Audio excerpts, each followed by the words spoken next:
Good morning. Welcome to Get Up with God. It's great to see you this morning.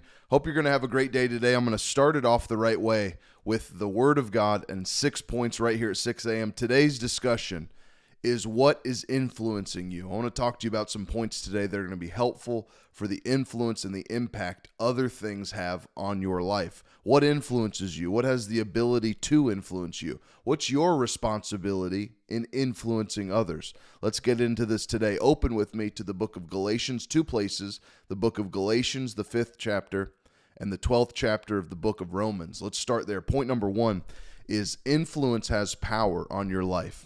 Most people, they learn a couple different ways. Well, everybody learns this way. You can either learn audibly with your ears, visually with your eyes where you see something, and then a word called kinesthetically, which means it affects your body. It's something that you really affects all your senses and gets you involved in the learning process. Those are how people learn.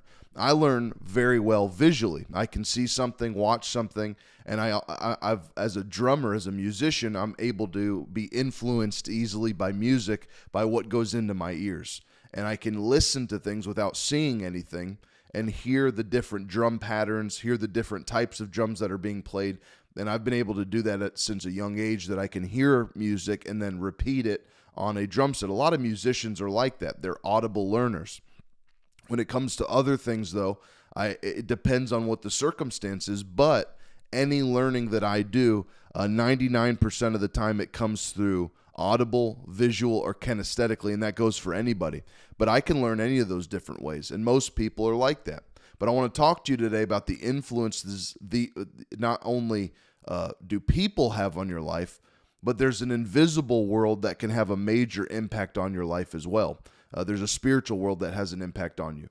And whether you see it or whether you don't, that invisible world can affect you audibly, visually, and kinesthetically, which can influence you to do certain things within your life.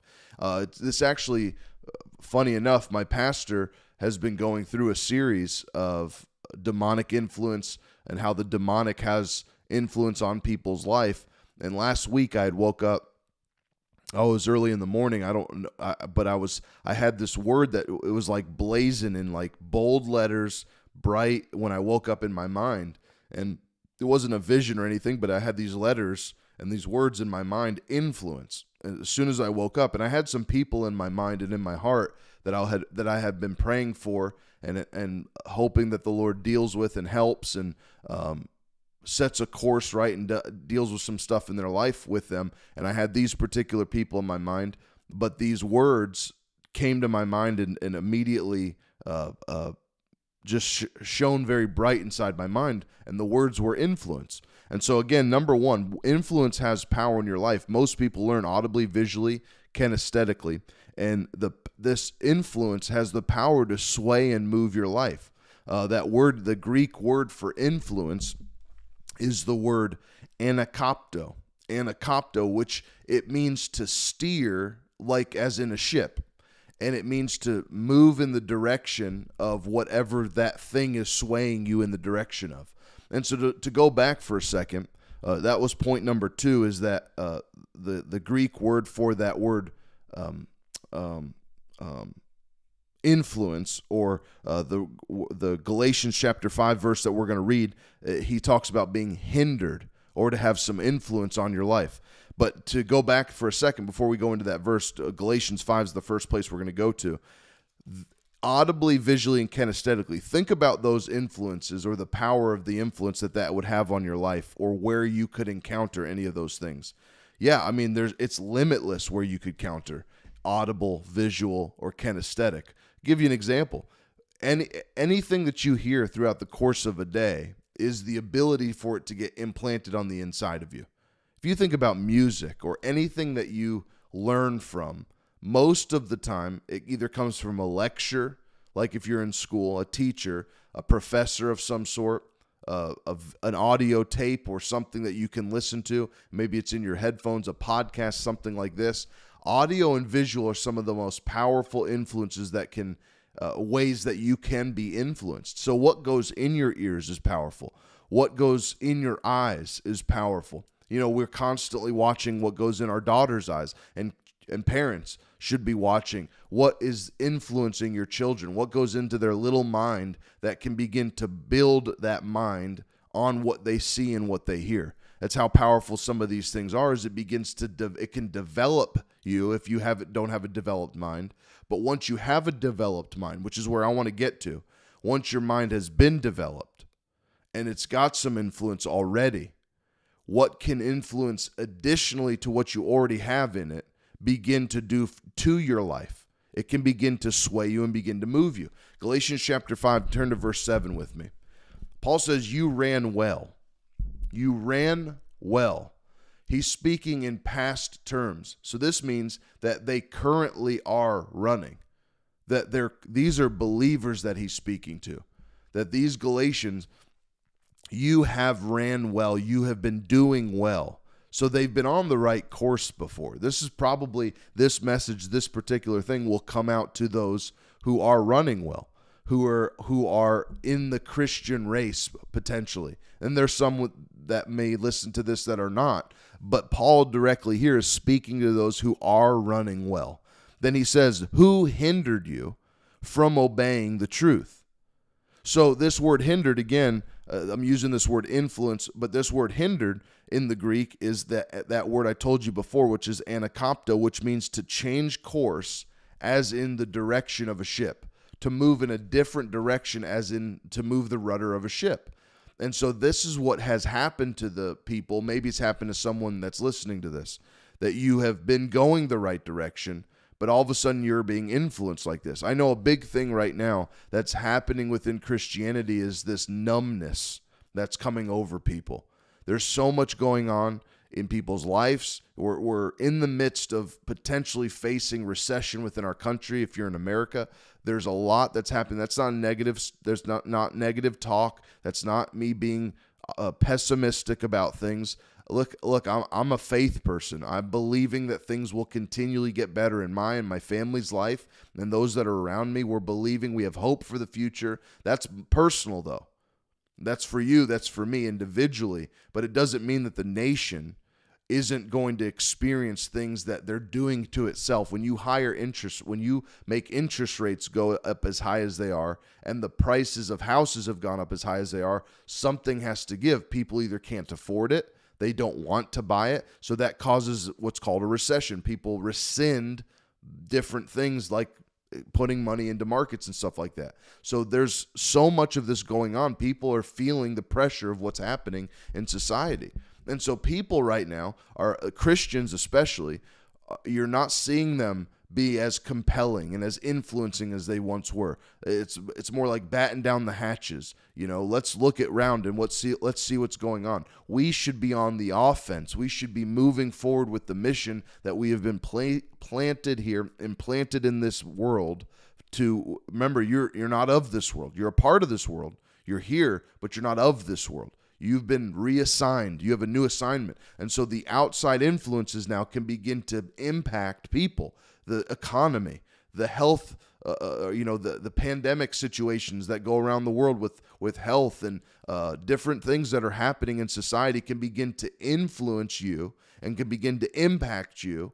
And remember, there's an invisible force at play, and I don't want to go too much onto that side of it, but this power that is present to influence you, whether it comes from audible things or visual things that you see, or you just experiencing it kinesthetically on a day-to-day basis, and you being in the midst of it, your own bank account, your own health, your own family matters, your own situations within life. These things can have a major influence on your life, and it's got to get to a point where you take some other dosage of influence.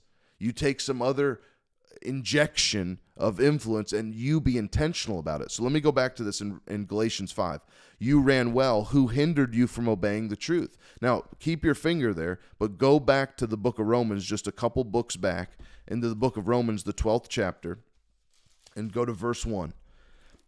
Paul says, now, I beseech you, therefore, brethren, by the mercies of God, that you present your bodies as a living sacrifice, holy, acceptable to God, which is your reasonable service. And then, of course, which we're going to get into this. He says, do not be conformed to this world, but be transformed by the renewing of your mind. But before we go down to that, I want to continue in this Galatians 5 of what we've been talking about with influence, that he says, you present your bodies as a living sacrifice. So you got to understand, influence comes to those that have presented themselves. Influence happens when you've presented yourself the opportunity to be influenced. When you present yourself to God, you open the opportunity to be influenced by godly things, to be influenced by his word, to be influenced by his spirit, to be influenced by his anointing. You open yourself to that. You present yourself to God. Well, the same influence on the godly side can happen on any other influence that can impact you. You present yourself to the opportunity to be impacted financially. And I'm not just talking about bad decisions. God can bless you and you make bad decisions with the things that he's blessed you with. That's not what we're talking about. But for you to be influenced financially means there has to, remember what I told you, has to happen audibly, visually, or kinesthetically for this to influence you. Well, we're really in a bad state financially. Well, wait a second. You have to present yourself for those thoughts to start to enter your mind. How does that happen? Well, if every morning you wake up and the first thing you do is you go to your bank app on your phone and you open it up and you go, oh, well, nothing's changed today. Influence. Your bank account is just a fact sheet. It's not a truth sheet. It just states what's in there.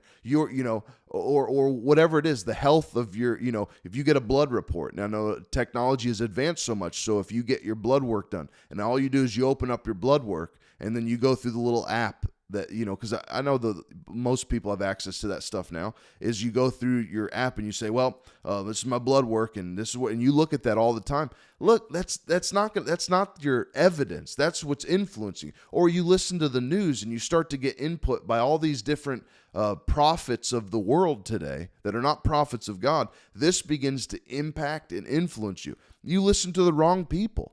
Listen, I talk to people and I have a lot of acquaintances that I'm acquaint with and I'm very nice to, and I have quaint conversations with, but it doesn't mean I allow their input into my life. They can start talking about things and I shut that conversation off to prohibit that influence in my life. There's got to be a gate that you shut. There's got to be a door that you shut, because the only way that you can be influenced is audibly, visually, and kinesthetically. And those things begin to pour inside of you. You've got to contend with those things now. You have to now combat those things and find a line of defense to get rid of those. God's merciful. God will help you. But why waste the time in having to deal with these things when you could have just avoided them coming on the inside of you in the first place? Them being on an impact to you in the first place. Just avoid it altogether. Tune the thing out. Censor what that stuff comes into you as. I mean, you got to put some limits on these things. So going back to Galatians now, Galatians chapter 5. Point number 3, there's power in persuasion. There's power in persuasion.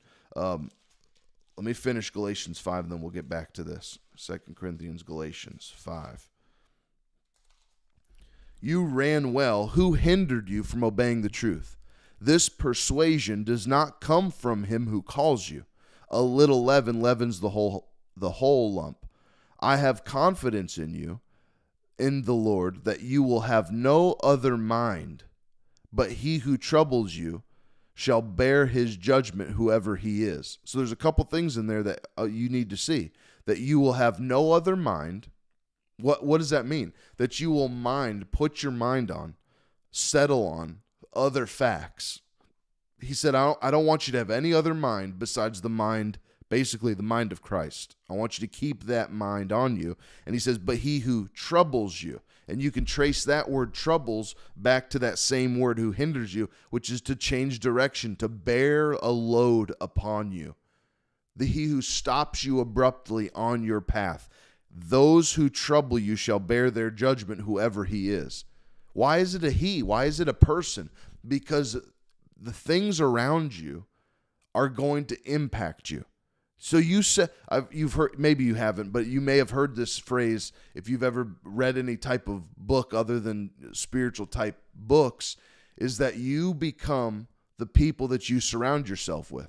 Yeah, I've heard Tony Robbins say, "Show me your closest 5 friends, and I'll show you who you will be in the next 5 years, the next 10 years, whatever it is. But show me your closest 5 friends that you have. That's who you become." So I'm not saying that, well, why can't I impact them? It's not about, you having the impact on them. It's about what you surround yourself with. You're going to be impacted by what you surround yourself with. Sure, you're going to have some influence on those people, but to think that they're not going to have any influence on you. I'll give you an example of that. Those who you surround yourself with are going to influence you. You will influence them, but they will also influence you. So don't get it twisted. I was making pancakes for my daughter and some of her friends that she had sleep over this weekend.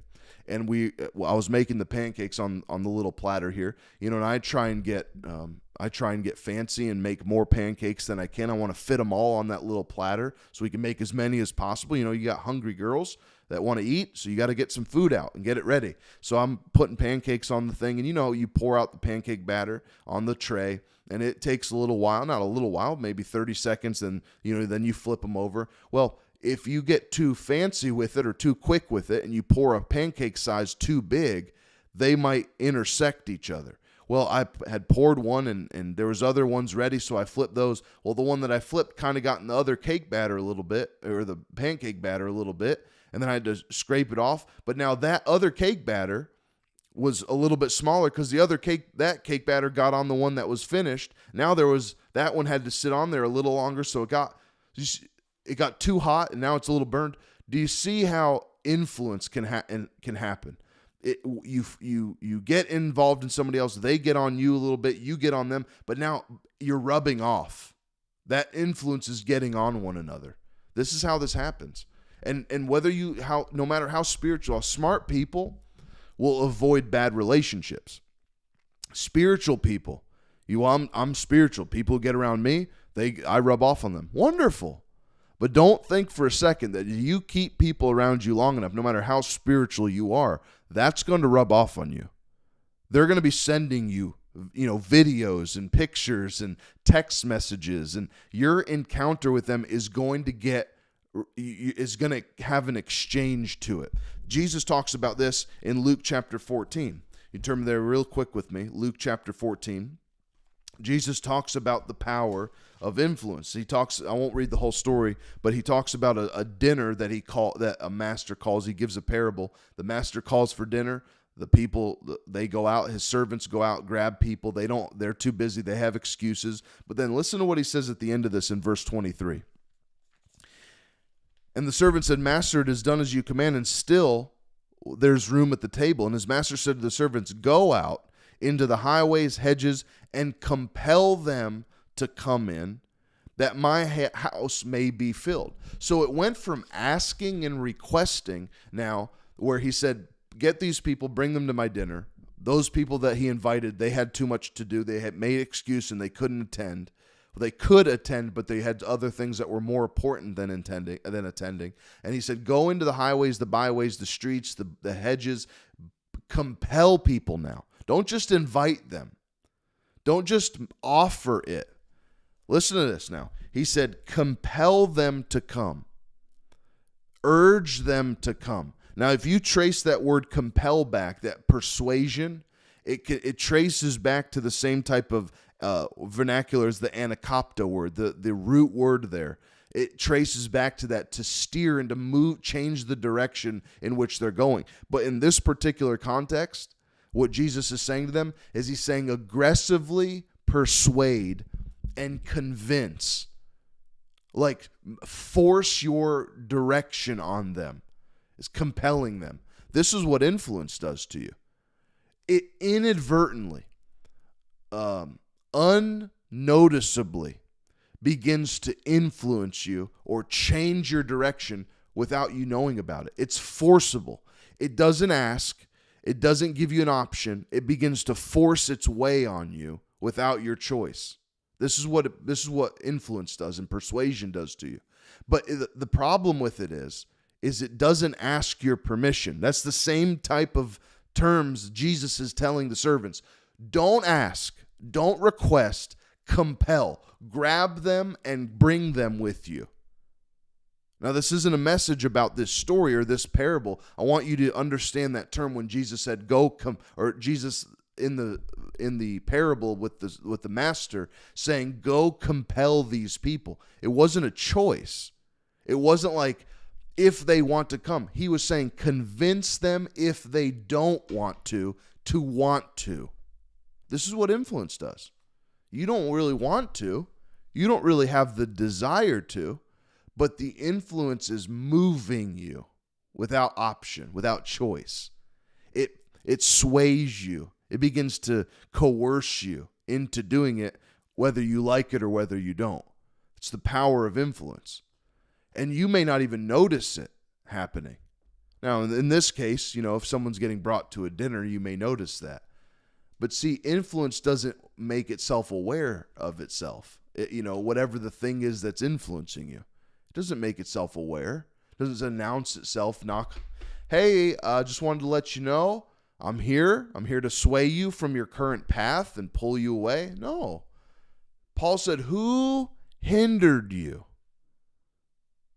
Who is slowing you down? You're on a path. You're on the right direction. You're going the right direction. Who is this that's hindered you? Who is this that has influenced your life for the worse? Who is this who has impacted you in a bad, terrible way that has troubled you and burdened you down? Who is this one that's done this? Now, turn with me quickly. 1 Timothy chapter 4. The book of 1 Timothy chapter 4. We've got to wrap this up. Verse 12. 1 Timothy chapter 4, verse 12. He says to Timothy, let no one despise your youth, but be an example to the believers in word, in conduct, in love, in spirit, in faith, and in purity. Until I come, give attention to reading, exhortation, and doctrine.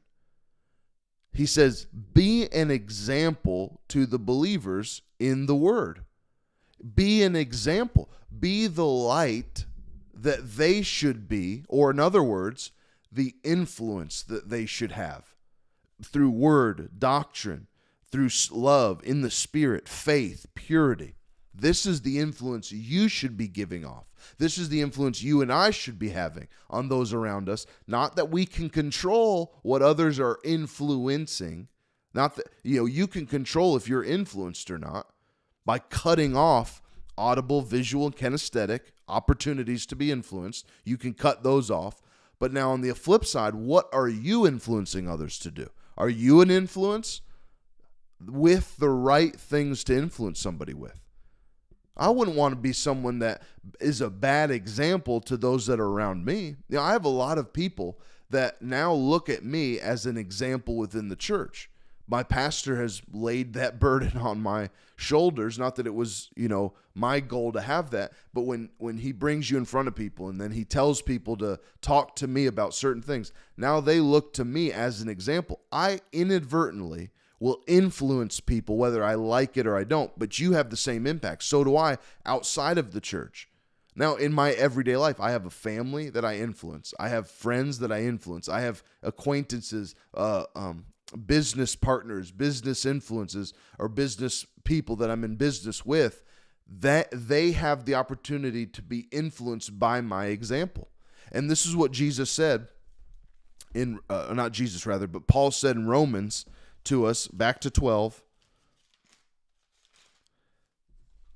that in verse 2, and you, me and you, be not conformed to this world. Don't change your state. Don't formulate your mind. Don't conform this to this world, but be transformed. Now you be transformed by renewing your mind, that you may prove what is the good and acceptable and perfect will of God. Prove to who? Everybody that you influence. You have to make proof to those that you influence that you are the right thing by you being transformed to this. well, I don't want to be totally changed and do all these different things. You don't have a choice once you've accepted this. This is a burden that you've accepted. Be transformed by the renewing of your mind.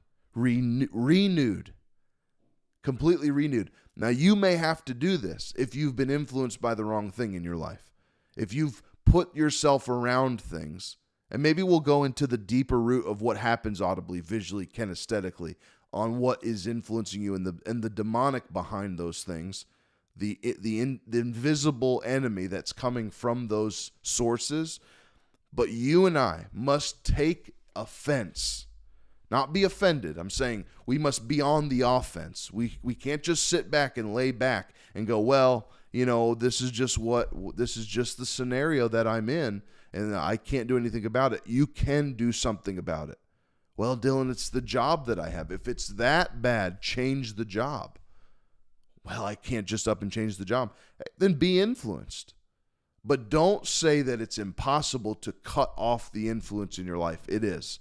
It's very possible. And it can be done because every day you and I are being influenced by what we hear, see, and are putting ourselves around every single day. So I implore you, renew your mind with the word. Continue steadfastly in prayer, praise and worship with your God, and stay close to this book. And don't get off on some tangent about different things that need to happen or what you've heard or what you saw. Stay close to the book, and it will keep you grounded from being influenced from other sources. Love you. Hope you have a blessed day today. See you on the next broadcast, and I'll talk to you soon. Bye-bye.